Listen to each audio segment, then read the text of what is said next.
મહીસાગરથી મહત્વના સમાચાર સામે આવ્યા છે કે જિલ્લામાં ખાખીને શરમાવે તેવી ઘટના સામે આવી છે।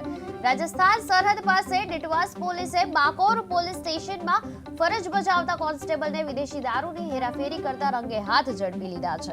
રૂપિયા 1.22 લાખનો મુદ્દામાલ જપ્ત થયા ત્યારે પોલીસ વિભાગની પ્રતિષ્ઠા પર સવાલ ઉભા થયા છે।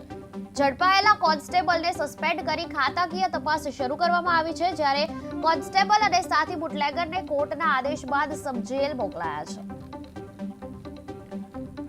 છે। પહેલા ડીટવાસ પોલીસ સ્ટેશન પીએસઆઈ વીએ ચૌધરીનાઓ વાહન ચેકિંગમાં હતા તે દરમિયાન રાજસ્થાનથી ગુજરાત તરફ આવતી એક અલ્ટો ગાડીને રોકતા આ ગાડીના ચાલકે પોતે પોલીસ હોવાનો ઓળખ આપી હતી। તેમ છતાં પોલીસે એ ગાડીને ચેક કરતા ગાડીમાંથી 117 ટીન બિયરના મળી આવેલ હતા।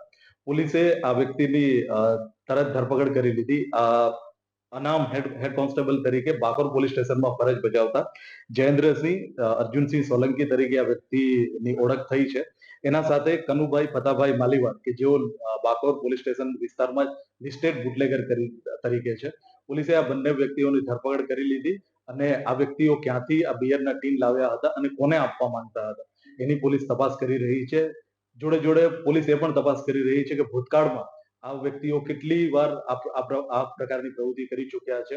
જિલ્લા પોલીસ વડા દ્વારા આ હેડ કોન્સ્ટેબલને તાત્કાલિક ધોરણે ફરજ મોકૂફ કરી દેવામાં આવ્યા છે, તેમજ એમના વિરુદ્ધ ખાતાકીય તપાસ હાથ ધરવામાં આવી છે અને આ બંને વ્યક્તિ